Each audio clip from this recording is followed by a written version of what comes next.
In the vast, silent heart of the Turkish desert, where the sun bleeds across the horizon like a wound, Dr. Evelyn Carter found what she had been chasing for 16 long years. Whispers and rumors had led her here to an uncharted excavation site buried beneath the shifting sands. They called it the Grave of Echoes, a place said to be older than history, older than myths. Her team expected the usual finds: pottery, tools, maybe some skeletons, the mundane building blocks of ancient life. What they found instead would shatter the very definition of artifact. Evelyn brushed the last layer of sand from a stone slab. Carved into its surface was a sigil, 3 intertwined spirals like sound waves frozen in stone. But this wasn't carved. It looked melted, as if seared by an impossible heat. Evelyn, her assistant Malik, called out, his voice strained. "You need to see this." She followed him to the main pit. The rest of the team stood frozen, their flashlights trembling. They had uncovered a chamber, not a tomb, but a vault. The walls were polished obsidian, reflecting their distorted silhouettes like ripples in dark water. A low hum vibrated through the air, a frequency you couldn't hear but could feel deep in your bones, in the fillings of your teeth. Every hair on Evelyn's arms stood on end. Etched on the far wall in ancient protocuneiform was a chilling message. She translated it in a whisper. "Do not awaken the symphony." Inside this vault stood 7 stone pedestals. 6 were empty. On the 7th rested a strange object, no bigger than a human skull. It was a hollow sphere woven from what looked like metallic bones, its surface covered in thousands of tiny holes, like pores. Malik's breath hitched. "It looks alive." Evelyn grabbed her scanner. The readings went wild, spiking with an energy she couldn't identify.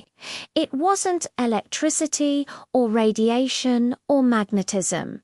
It was something far older, far stranger. With a deep breath, she reached out and touched the sphere. The moment her fingers made contact, the low hum swelled into a powerful chord. The air vibrated violently. Then it sang. A single, deep, mournful note resonated through the chamber, vibrating through Evelyn's very bones. It felt like a memory that wasn't hers. Dust rained from the pit walls as the team clutched their ears, their heartbeats involuntarily synchronizing to the alien tone. Evelyn stumbled back, and as she did, the sound cut out. Silence crashed down, heavy and suffocating. "What in the world was that?"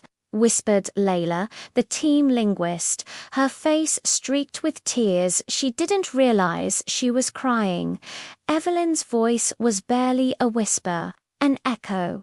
The next day they dug deeper, excavating beneath the central podium.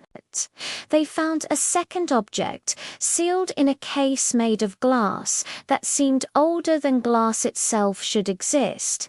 Inside was a mask, carved from a single piece of pale, unknown ivory. It had no eye holes, no mouth, yet its features were sculpted into an expression of unbearable sorrow.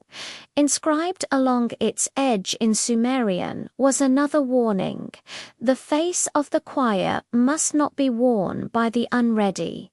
Layla read it aloud, a tremor in her voice. Unready for what? The mask felt warm to the touch, despite the cold desert air. Malik swore he saw it exhale a faint mist when they lifted it from its case. That night, no one slept. Some heard whispers on the edge of hearing. Others heard a distant singing, as faint as the wind, yet as constant as a guilty conscience. Their third discovery came after a vicious sandstorm trapped them underground for 3 days. The deeper they dug, the stronger the pressure in the air became, as if the entire world was holding its breath. They uncovered a flute carved from a bone that didn't match any known anatomical record. It was too long, too curved, its marrow hollowed into precision chambers. Tiny runes spiraled down its length. That night, the camp's sensors went crazy, recording a new vibration. It started soft, but it was growing. Evelyn rushed back to the vault. The flute was trembling on its pedestal, silent but resonating with the same ancient frequency as the sphere. The mask rattled beside it, pulsing like a disembodied heartbeat. Then a silent wind began to blow from the thousands of holes in the sphere. A cold dread washed over Evelyn. These weren't just instruments, they were vessels, and something was tuning them. Desperate for answers, Layla worked feverishly to decipher the remaining text on the vault walls. When she finally finished, her face was drained of all color. There was a civilization here before civilization, she said, her voice shaking. They believed the universe was born from a foundational sounder, primordial symphony. Not music as we know it, but the sound of creation itself. But one part of that symphony, one movement, was never meant to be heard by human ears. Malik frowned. Why not? Layla's eyes were wide with terror. Because it doesn't create, she whispered. It undoes. Evelyn stared at the artifacts. Then why build these things? Why preserve the instruments of destruction? Layla pointed to the final line of text, which was carved deeper than all the rest, as if with frantic urgency we sealed the instruments so the silence could survive. They never found the other 4 artifacts. On the 8th night, at precisely 2:17 a.m., it began. The sphere shattered without breaking, its metallic lattice unfolding like the petals of a nightmare flower. The mask lifted from its pedestal, floating in midair, and slowly turned to face Evelyn. And the flute. The flute took a breath. A sound poured out. It was impossible, unearthlier harmonic architecture of pure ruin, and the desert itself screamed. Not a metaphor. The sand rose in liquid waves, recoiling from the vibration. The night sky fractured into visible frequencies, bleeding colors no human eye was meant to see. Time began to stutter. The ancient ruins around them aged centuries in seconds, cracking, reforming, and crumbling again in an endless, horrifying loop. Malik collapsed, blood streaming from his ears. Layla clawed at the ground, babbling prayers in a language far older than Sumerian. Evelyn tried to scream, but the sound that came from her throat was distorted, borrowed, utterly wrong. In that moment of pure terror, she understood. The symphony wasn't meant to destroy the world. It was a call. It was summoning something back. Raw instinct took over. She lunged toward the floating mask. The closer she got, the more the dissonance tore at her mind, pulling her thoughts apart like loose threads. She grabbed it. A piercing cold shot through her, and for a fraction of a second she saw everything. She saw a civilization singing stars into existence. She saw a choir birthing mountains and oceans from sound. She saw a final forbidden chord shattering reality like a crystal goblet.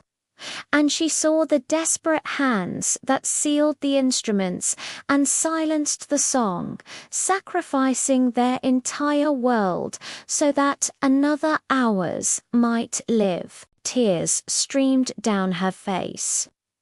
With shaking hands, Evelyn jammed the mask into the sand and screamed, a purely human, sound imperfect, chaotic, beautifully flawed.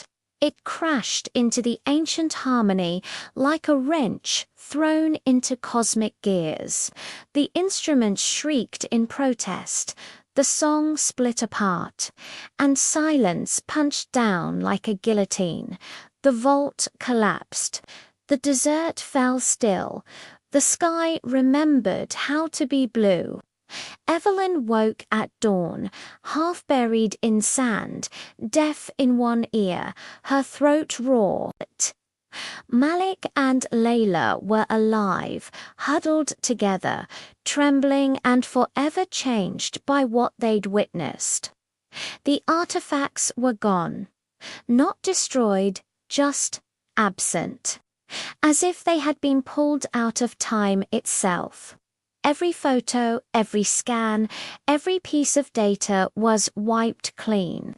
All that remained was memory, as fragile and unbelievable as a dream.